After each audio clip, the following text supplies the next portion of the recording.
joining us this afternoon. Hello there, my name's Willie Balfour. I'm one of the chef lecturers here at the SRUC Elmwood campus, and along with my colleague Rosalind Graham, we're going to take you through a couple of slides to what we actually offer and who we're sort of aiming the programme for. So I'll start off with our first and second year. We do a City and Guilds level 1 and 2 diplomas. Now, the reason that we decided to go down the City and Guilds route was because it's a UK industry recognised qualification. And there's a lot of our students that will maybe travel down to London or down south to actually get employment as well. So it's an ideal qualification that goes all the way through the UK, and it's not just for the Scottish area. So our level 1 and level 2. Level 1 is basically aimed at people who's maybe just coming straight from school. It's a basic introduction into the course, into food, you know, the cookery processes, the types of food that you'd use in a kitchen, menu planning. We do all the hygiene. So it's a basic introduction for people that's coming in from school. That progresses on to our level 2 diploma. Again, that's designed for people who may have done hires at school, whether it be cake decorating, hospitality, or events, who want to come into college and take their career a little bit further. Again, we try and make the scope not just about professional cookery. There's a lot of units embedded in that allows people to go into further areas other than just being a professional chef. So that course is, as I said, designed for people who's coming in from college, from school with hires, or it could be from people that's coming from a lower level from another college who want to go into the City and Guilds to get a qualification because they might be thinking about moving around, or it's for people who maybe want to retrain, upgrade their skills, or people who want to change the direction, start up their own business. It gives them a little bit of insight into what to expect with regards to that.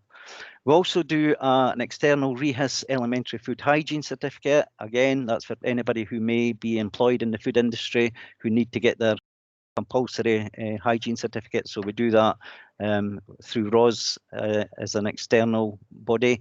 We also offer our barista, which is a training course mainly done for coffee shops, where they learn all the different coffees, how to make the different coffees, all the artwork that goes with plating up coffees, all these sort of things. So we do that as an external one with one of your colleagues as well. That then goes on to our HNC, HND. These are designed really for students who want to start going into supervisory roles, roles that maybe they're looking after units, kitchens, other areas, even hospitals. So it gives them an insight. There's quite a lot in there with regards to understanding how a business works. For example, they have to do their financial control systems, understand the costings, how it costs a menu, how to make money in a business. It's all about designing the kitchens so you get the linear flow, going through all the hazards that is involved with regards to running your own business, and the type of food that they're then doing is building on what they've done in the first 2 years from if they're progression from us, but it's more like a fine dining type experience that they have. So that's our HNC HND category there. Also offer the REHIS intermediate hygiene as an external as well, and in our course that's embedded in with our ones. So what I'm going to do is I'm just going to pass you over to my colleague Ros, and she'll tell you a little bit about the collaboration we have. Okay, thanks, Willie. As Willie said, my name's Ros Graham and I'm one of the hospitality lecturers. So why choose SRUC over other colleges? Well, SRUC is very different to other colleges in the fact that we've got 3 different divisions, not just education, but we've got consultancy and research as well. And as part of the consultancy division, we've got SRUC Food and Drink, who we work quite closely with. They are there to help businesses grow and develop, small to medium enterprise businesses. And as part of their consultancy, they've got a new product development chef who works from our kitchens at Elmwood. So we get to see exactly what they're doing. The students can become involved in what the chefs are doing there. They work on sort of reformulation of recipes and development of recipes, upscaling recipes, using ingredients in different ways that might not have been used before. And the projects that we've done have included vegan chocolate, tonic waters, rapeseed oil, oat milk, alcoholic and non-alcoholic drinks. The rapeseed oil is actually on the supermarket shelves, as is one of the tonic waters. So we've helped develop that. So that's the consultancy. The research, we've got a sensory lab, which is actually in the car park at Elmwood and has been for a while. We had something set up for the end of March, which never went ahead, but it will do in the future. So we look at the sort of end product and do taste testings on things, and that helps the researchers to feed back to farmers on things like fat content of meat and what their diet is and how they're brought up, to how that affects the fat content, things like that. So we're looking at sort of from real farm to fork and some new products. The gamekeeping department, which we're really lucky to work closely with, that you'll find out a bit more about later on. We work closely with them and we get lots of products from them throughout the year. We also have a competition every year run by Basque. So a gamekeeping student and a hospitality student work together.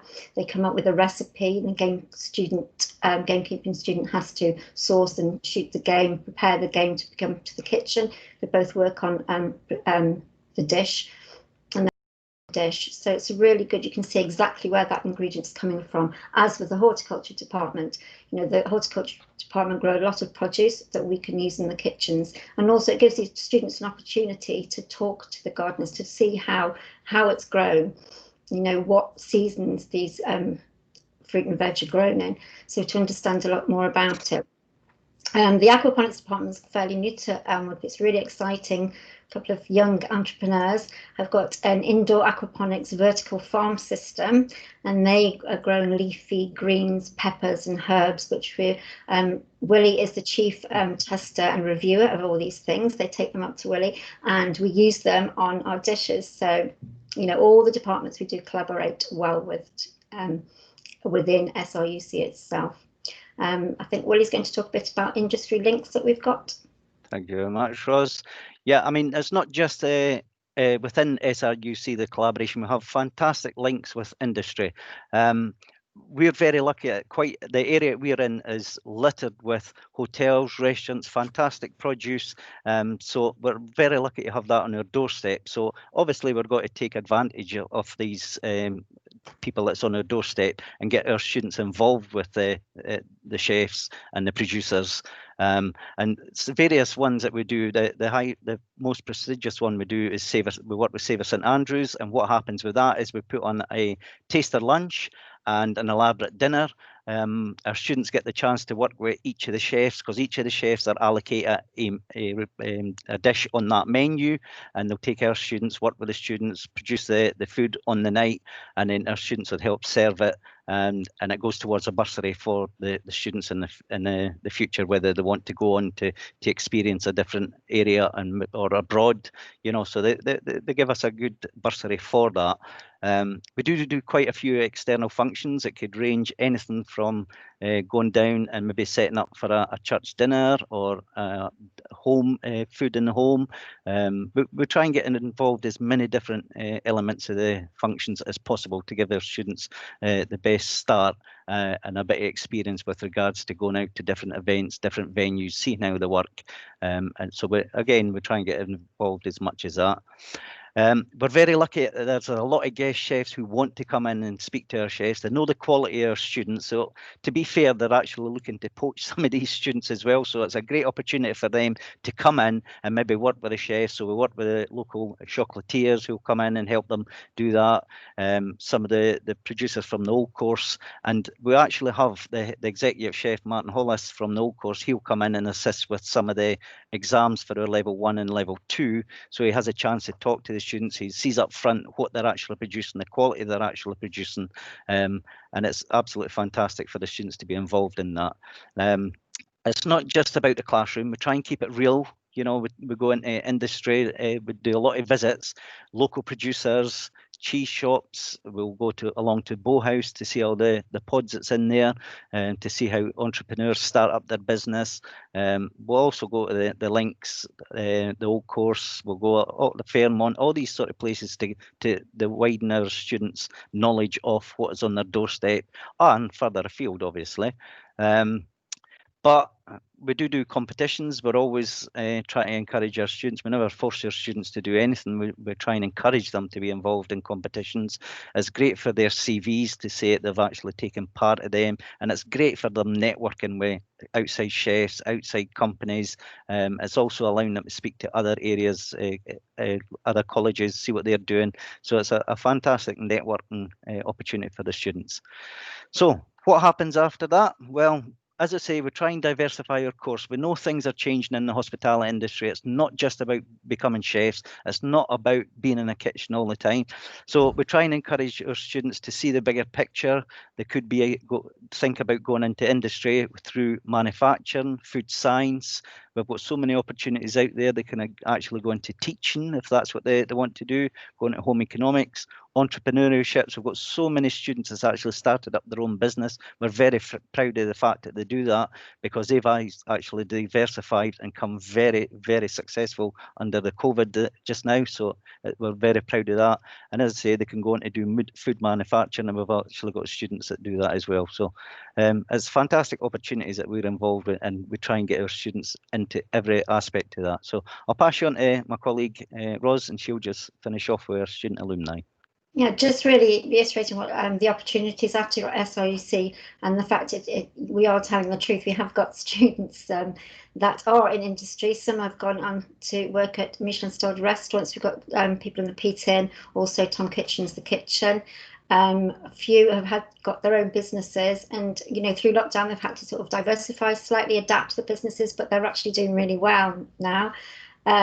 We had students that go and do food and consumer science at Abertay, and one of those is now an auditor for a food manufacturing company, and someone else has done food, health and nutrition and then gone on to do home economics teaching. We've got a Marks and Spencer's development chef. So there's lots of different opportunities. We always say once you're at Elmwood doing hospitality, you never actually leave, and we're in touch with these students all the time. Mostly people asking Willie for recipes, and I've noticed a few of Willie's recipes on their menus, I can tell you. But and we've also had students that have left that have won competitions. Spud won the Game Chef of the Year 2019. Duncan from the Ardgowan has won the Food Awards Scotland Chef both in 2018 and 2019, and we still sort of keep in touch with those. So I think that's all from hospitality. If you've got any questions we've got the answers. We'll be back at about 20 to 6. Thank you. That's great. Thanks, Rose and Willie. I think we'll just move on straight on to our greenkeeping and golf course management now, and we should have Ian Butcher and Paul Miller. Hi, Caroline. Yes, it's Paul speaking here. That's great. Hi, Paul. Thanks for this, and thanks for the opportunity, folks, and for coming and listening to what we've got to talk about today. So before I really start talking about what we offer here in Elmwood, SRUC Elmwood for greenkeeping, just a couple of background things really. That we've been engaged in the last year with the RNA from St Andrews, the world governing body of golf, doing 2 big projects about the future of golf course management and greenkeeping and the resources that are required for it. And one of the things that's been highlighted through that is that we need good people coming into greenkeeping. Now, we kind of are aware that people will perceive a job around believing that there's an actual skill involved, believing there's of a career within the industry, and thinking that it's reasonably well paid. And we've been doing a lot of work, a lot of survey work with school kids through Caroline, which has been fantastic and given us a lot of good information, and also with existing greenkeepers and other golf industry professionals. So what we found with a lot with the school kids, we haven't been through it in every detail yet, but many school kids making those decisions about work and life don't realise that there is a golf industry or a golf course management industry. They just are not aware that it's a thing. And so that would be something we would very much want to get across to you today, is that yes, looking after golf courses is a tremendous career for the right people, obviously. And we would very much welcome those that might even be considering university with their hires to come and think about a career with us in golf course management. Golf needs these people. There's also, I think, a general perception that it's about cutting grass, it's a dirty hands job, and doesn't really require a great deal of intellectual competence or brain power. And I can assure you that it's the absolute opposite of that greenkeeping requires you to think almost every minute of every day, and particularly with changing contexts around things like use of chemicals and use of water, the COVID, how to respond in a year like this, and so on. There are many intellectually demanding activities involved in a career in golf course management. And then, it's kind of, well, what's in it for me? So we surveyed also, we had almost 400 responses from greenkeepers up and down the United Kingdom and Ireland. And the things that they highlighted most that they enjoyed about the work was working outdoors. Obviously, that's a thing that would have to appeal to you if you wanted to come to a career in golf course management. And the other thing that might surprise people who don't know much about the industry was the variety. So there's, for example, the working with machinery. There's a whole load of things these days around biodiversity and nature conservation, and golf courses as mini nature reserves, which they're very, very good for. There's all the agronomic sciences around growing the grass properly, and also the skills of maintaining it. And that's no less complex than agriculture in the point of view of being able to do that to a high professional level. And there's the whole aspect of teamwork and pride in the task, which was something that they highlighted very much to us. They take great pride in what they do. They love to see the golf course presented for the weekend or for a competition. They think it gives them a good work-life balance. And whilst they would always like to be paid more, the salaries are largely fair and they do reasonably well there. And in comparison, I would say probably with the other trades, if you want to think on it like that. Although there's a variation clearly between the top international venues and the everyday golf club that we might find. So what we like to think, and the reason that we're doing all that work is to say, well, let's try and get our courses up and preparing students to come into that industry and contribute professionally to it.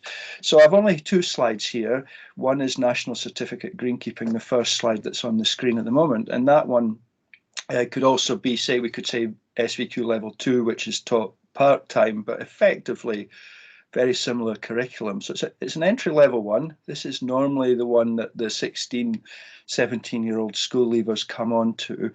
And it's very much about giving them the skills to go and work on a golf course with a relatively low level of supervision, the techniques and practical skills of greenkeeping, and with the underpinning knowledge that supports them in doing that. So introductory knowledge to the grass plant, the soils, plant protection, how machinery works, and all of those kinds of things that you would expect, the practicalities of the job.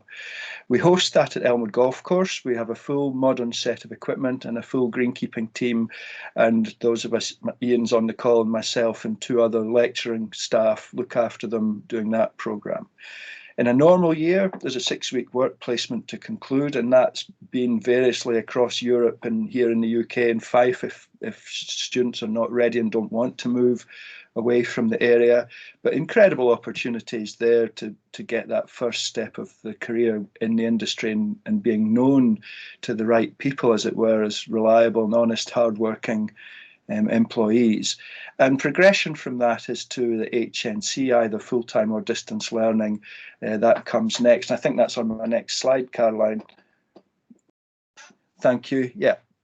So this one is taking us up HNC, HND and golf course management. So as the title suggests, that's taking it up a notch. So it's taking responsibility for the golf course, for all aspects of it. And this is really where the variety in the profession comes from, through this knowledge of the technical things, the plant and soil sciences, the people, the resources, budget, the business environment, and the other things that I've put on there. We offer all of our HN students the opportunity to apply for a scholarship with the R&A, a greenkeeping scholarship, which gives them a financial support, but also opportunities for CPD that aren't open to all of the students. And the HNC/HND also normally finishes with a work placement, and that's often overseas. And we've literally had students from New Zealand and Australia, Singapore, China, the Middle East, South Africa, in pretty well every European country you can mention. So it's a very much an international perspective, and Scottish students, Scottish trained students are welcomed on that, because we've been doing it for 500 years and no one else has. And we think that some of that experience bears off on the experience that the students have with us, visiting the St Andrews, the King's Barns, etc. of this world. Ian's on the call too. Ian's course tutor for the HN programme. I'm not sure, Ian, if you'd like to add to what I've said for the last couple of minutes. No, Paul, I think you've covered everything absolutely fine. I can only agree with what you're saying. I'd also like to agree with what Roz was saying as well about the cookery department, in that we're very lucky that our alumni is so strong now. We've been teaching for 30 years or more, and our alumni are in senior positions all around the world, and they're all willing to contribute to our curriculum and contribute to career development for young people. So there's a very good family network now that dominates around the world, and you can tap into that through us. And I very much like Roz's comment when she said, if you join us, you join us forever. You don't just come for the 1 year, you can stay connected with us throughout your career, because career development is very much about networking, and SRUC is very, very strong on helping you with a network. Agreed. Thank you very much. Caroline, I think that's us. Thank you. Thanks, Paul and Ian. Thank you. I'm now going to move on to horticulture. So hopefully I've got Phil on the call. You have. I'm here. There we go, Phil.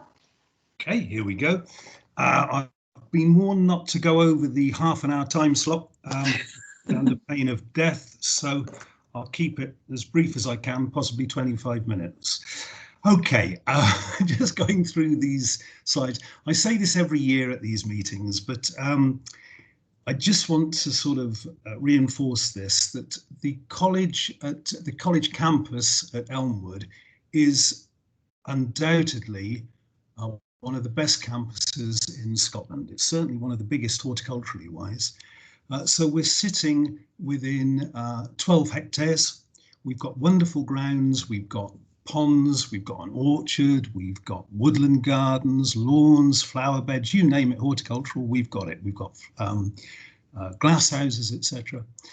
So I'm really starting with that if I was advising any student where to go and study horticulture from a practical base in Scotland, I would definitely opt for Elmwood. And that is mainly because of the grounds that we have. Okay, the next thing, and I'm really reiterating what Paul said earlier, is there's a common perception that gardeners are a bit like me, and that's a picture of the old guy there with the fork. And maybe that was true years ago, but it's not the case now. Horticulture is a massive industry now. Just the retail side alone, I was just looking it up before I came on, and the retail side alone is worth 300 million in Scotland alone. And that's just in garden centres, etc. But it's a huge industry. It's not just about digging in your wellies. It's about pushing wheelbarrows. It's all sorts of things. There's a very big art flavour to it, with art and design for landscape design, landscape architecture. There's the technology side of things. Most nurseries now are reliant on computers and robotics. So if you go down to Pentland Plants down near Edinburgh, it's run pretty much by robotic systems. So children or students, young students thinking about careers, if they've got a bent towards technology, again, you wouldn't really put horticulture with IT, but actually they're good bedfellows. So business, the business side of it, as I've said, is huge, with tree nurseries, garden centres, small companies all over Scotland. And also for students who possibly going down the scientific route, there's a huge scientific bent with research centres. There's a big one up just outside of Dundee in the world leader in the Hutton Institute up in Vagari, one of the world leading centres in horticultural research. So again, for a student, I think we've got to try and advise them to get away from this old perception of just digging around, but actually it's a huge, huge industry with lots of facets to it. Okay, could I have the next slide, please? Well, that makes me sound very important. The next slide, please. Okay, so we've come here. The students have decided to come here.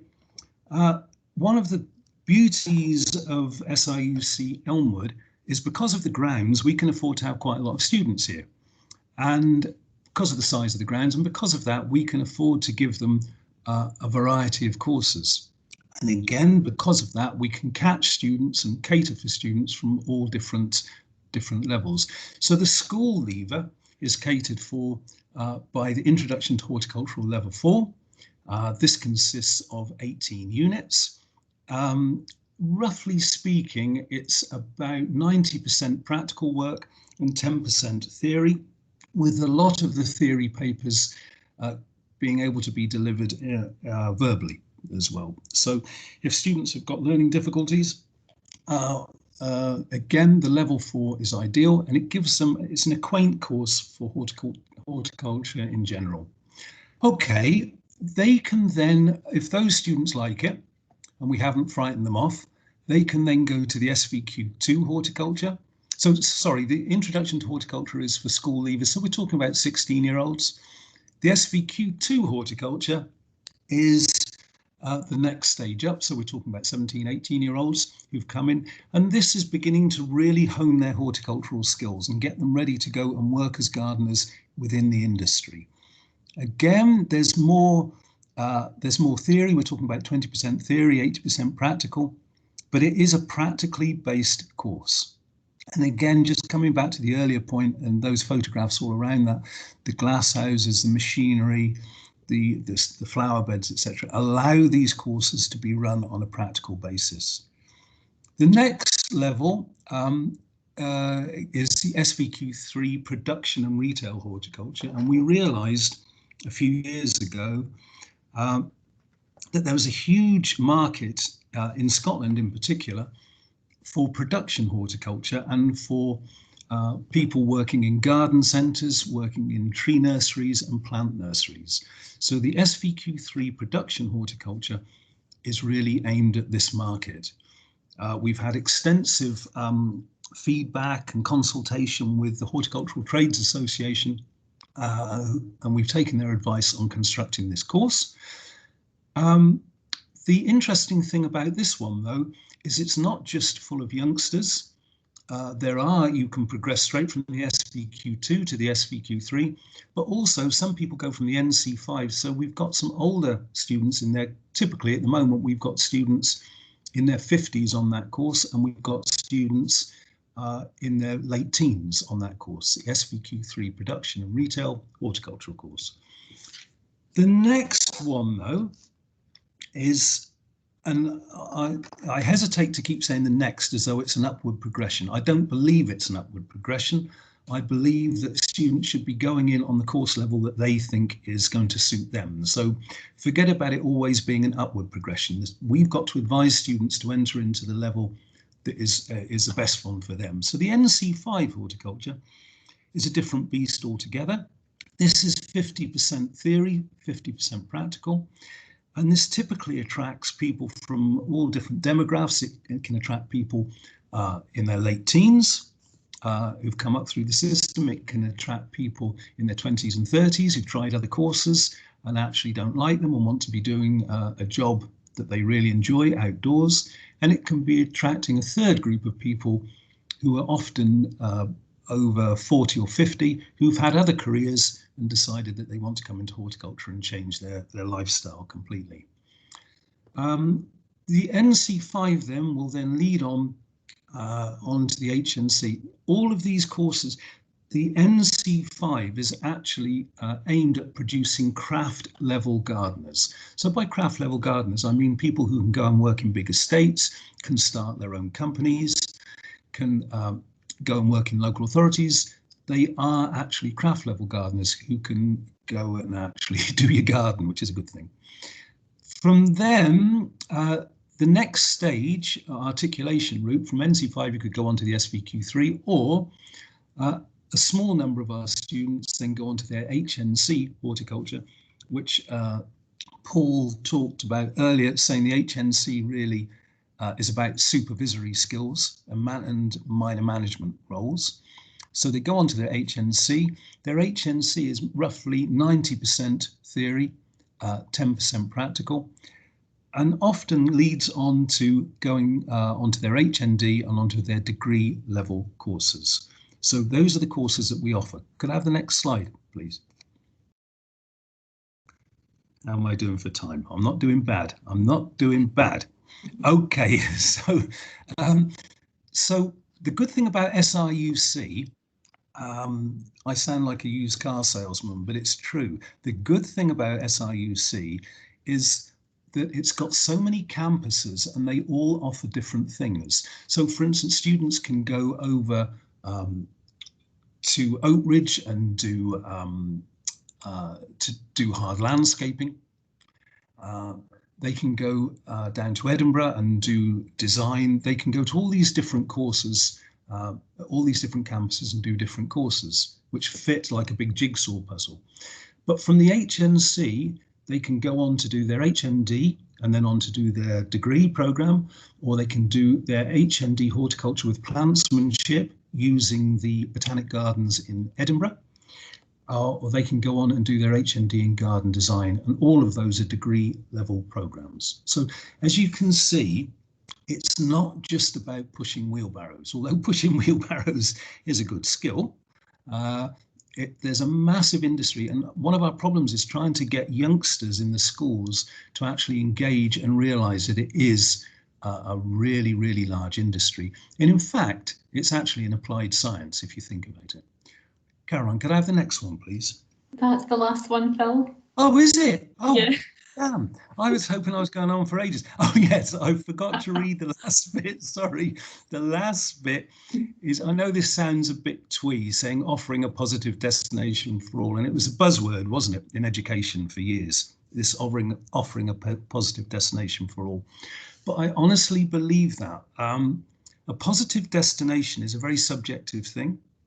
So for some people, a positive destination will be getting a PhD. For others, a positive destination will be driving a tractor. You know, you get what I'm trying to say. Horticulture allows a positive destination for all aspirations. It really, really does. And I can sell you some double glazing after this as well. So that is, Caroline, I think that is the last slide. Thanks. Thanks, Phil. Thank you. So now Phil's only gone a minute over. Well, so now we'll now move on to professional golf. We've got Gary there. Yep, I'm here, Caroline. There we go. So our professional golf program is, just to differentiate from the golf facility management and greenkeeping, is all about the playing of the game. So we're really focused on providing people into the industry that are there to support everybody that plays the game, from total beginner through to high level performer and recreational golfers of any age. KPMG said that golf in Scotland is now a £1 billion industry, and alone contributes 500 million to Scotland's economy. And golf tourism by itself is generating over 300 million by this year. Obviously, it's been impacted by the COVID. And in that context, we're training people to go out and work in that industry, and we're trying to widen their horizons to all the different employment opportunities. And it's all based around our golf campus up at Elmwood Golf Course. So we have the 3 programmes, the certificate, the HNC and HND, running from our golf course, where we've got 18 holes, putting greens, indoor bays, outdoor analysis room, grass space, short game area. It's a fully functioning pay-as-you-play facility, restaurant and members and societies and so on. So from that golf environment, we deliver programmes, and it's really to raise the awareness of everybody that's coming in with an aspiration to get a career in golf, and to hopefully develop the skills and attributes that are going to make them highly employable, but also give them the opportunity to change as they go through their golf career, so they could move from, say, coaching into management, or management into retail and so on. So that's the kind of holistic overview of the programmes that we run. Right, Caroline, next slide. So the experience that we're trying to give the students, as well as the academic qualifications, is to not only just develop their awareness of some of the underpinning key areas of interest or knowledge that they require. So the programmes typically focus on sports science that underpins golf performance, the coaching and the playing of the game. Then there's the retail, the business side of the game. So we try and develop at the lower level, the certificate level, just a general awareness of how to market events, how to promote events, how to run events. And when we move into the HNC, HND, it's more about the, the budgeting, the costing, and the advertising and so on. So those 3 key areas are then supplemented by the additional activities that we run, and we tie in with the PGA qualifications, so the UKCC level 1 and the UKCC level 2. We do first aid, child protection and wellbeing. And the context of our delivery is done in a real life situation. We work really closely with local schools, so there's a big coaching outlet for our students to work directly with school pupils of different age groups, both primary and high school. We run weekly competitions. We have work experience, training camps, and up until we leave Brexit, we have been fortunate to gain Erasmus funding. So we've taken our students on European work and training experiences. So this is all to supplement the academic programmes that they're on.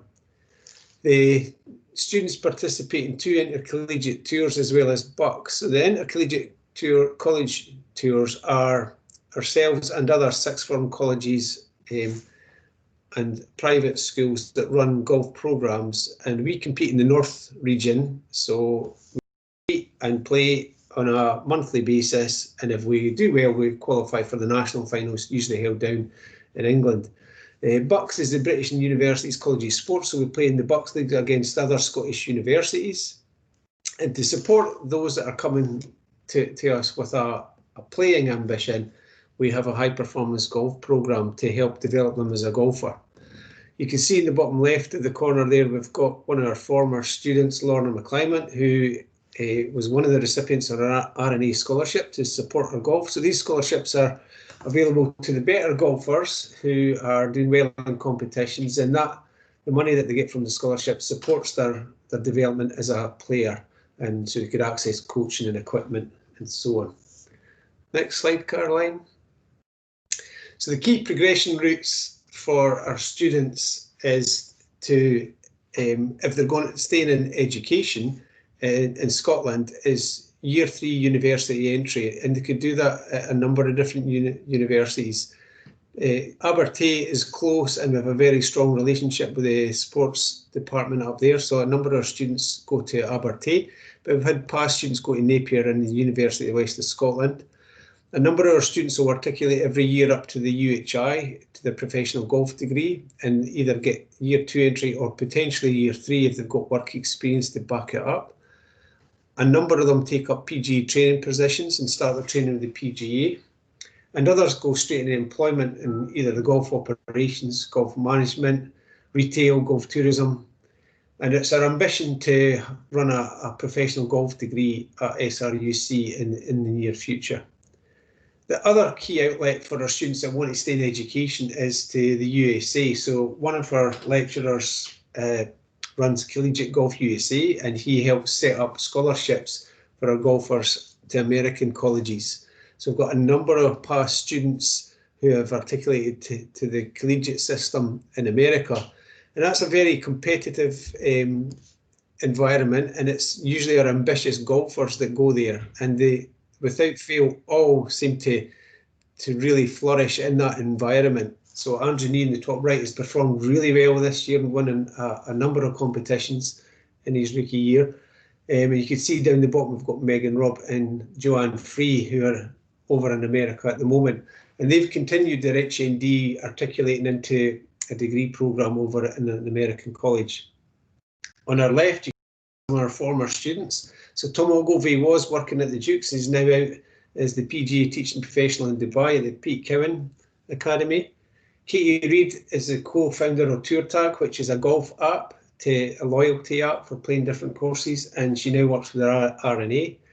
And Gary Foley is one of our former students, now the PGA teaching professional down at Royal Troon. So we've got a number of positive destinations for our golfers. The key thing that we try and get into our students that come with a strong interest in playing the game is that we'll support the playing of the game as much as we can, but the academic programme is really there to develop career paths out with the playing of the game. So it's more focused on coaching or the retail or the business side of the golf. And that's it. Thanks very much. That's great. Thanks, Gary. Next up, we've got animal care. I think we've got Kath. Okay. Hi. Thank you, Caroline. That's perfect. Thank you. So this just introduces really our animal care courses that we have at Elmwood. So we have the 3 animal care courses, NC, HNC and HND. The NC animal care course is most often entered after students have left school having taken national 4s and 5s, and there is the potential then to maybe progress on to the HNC and even maybe the HND if they successfully complete the NC year. There is also direct entry into the 1-year HNC course or the 2-year HND course. The HNC year is the first year of the 2-year HND course. So if they have the higher qualifications, they can come directly in at the higher level. The NC course is by far the most practical course. Students spend an average of a full day to a day and a half in our animal care unit each week, learning practical handling and care skills, whilst in the classroom another 2 days on average studying subjects, including such as healthcare, nutrition, anatomy and physiology. The course itself at NC level is generally taught about 3.5 days a week, including the practical and the theory aspects, and then some expectation of some self-study. The HNC and the HND courses also have practical aspects, but they are at a reduced level. At HNC, they will cover some handling and care skills. At HND level, the practical aspects of the course focus more on the more specialist care of animals involving the reptiles, the fish and the birds, which really have quite specialist requirements. The HNC is approximately 3 days taught course with 2 days self-study expected, and the HND usually about 2 days taught and 3 days of self-study.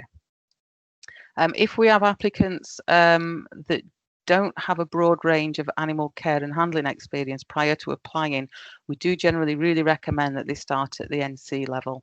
The reason for this being that the practical aspects of animal care is just, really essential and increases employability.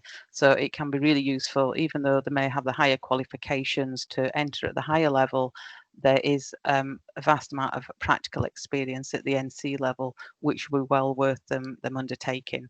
So not only are they going out later on with the academic knowledge, but also very much the practical skills to back that up as well. So it's something that we certainly do recommend if if the practical skills are maybe a little bit lacking. Okay. Do you want to go on to next slide? Thank you. So this slide shows really a very small glimpse of our new animal care facility and some of the animals and the students working in there. The animal care facility includes 10 separate areas, and it houses over 60 different species of mammals, reptiles, amphibians, fish, birds, and we also have a large fully equipped dog grooming room, which you can see in use in the top picture there. We also have an outdoor area which contains our ferrets' outdoor runs linking to their indoor apartment. They do like us to refer to it as their apartment. And we have also our outdoor aviaries there, and also what we fondly refer to as our pony palace, where our visiting Shetland ponies reside when they come into college for the day. The whole facility was very much designed with obviously both animal welfare and the teaching of animal care at the forefront. And it's a fantastic environment to work and learn in. I have worked in and visited, many other animal care teaching facilities, and really, it would take some beating. It's a fantastic facility that we have, and it's a massive improvement on what we'd, had to work with previously. It is very new, just really been all designed and, set up for this in the last couple of years. You can see on the second picture from the left at the bottom there, the size of the house, the area which just houses our rabbits and guinea pigs alone. So there's only actually 2 different species in that room. So we have 60 overall, more than 60 overall. So it's a fantastic environment. It really is hard to beat. Okay, the next slide. Thank you. So here I've just added some examples of some of the facilities that our students have gone on to work in previously. Many of our students undertake work experience at these facilities. And often it's through that they actually secure their employment initially. Our students, we do get really good feedback about our students from Elmwood, particularly regarding their practical skills and their work ethic. And we are really lucky to see that so many of our students that do go out and do volunteer work or do work placement do get offered employment. And these are just a list of ones really off the top of my head where I know we do have students having progressed onto and, have worked at or are currently still working at.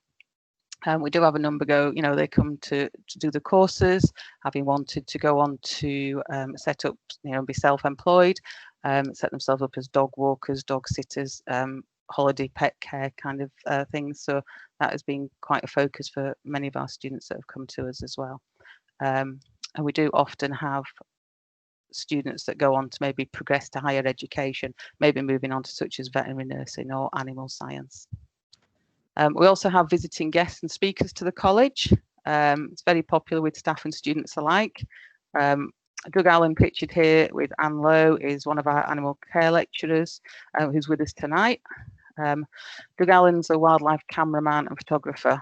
He's worked extensively with Sir David Attenborough in his adventures, makes some very interesting presentations, and needless to say, you don't get to see everything on TV. Alan Stewart is an ex-police officer whose role was investigating wildlife crime, and he talks about the work he was involved in during his career, and has also written some books on that, which also make a very interesting read. Emma McDonald from the PDSA comes to college, and she helps with the HNC students achieving their first aid and handling module. She's also run evening classes as well for the public at the college, and that can come in the evenings to learn about the care of the dogs, cats, rabbits, etc. And she sometimes asks students to be involved with help in there, which great experience for the student. Many of our students love to work with animals, and sometimes maybe not quite, need the experience of working with the public. And so that is a really good opportunity for them to do that. And finally, we have Mark Rafferty from the SSPCA Special Investigation Unit. He investigates such as badger baiting and dog fighting, and gives an insight into some of the cases he's been involved with over the years. So that concludes my very brief introduction of animal care at Elmwood. I could say so much more, but hopefully that gave you a taste of what we have to offer here and the courses we can offer. And my colleagues and I are here and can answer any questions that you might have.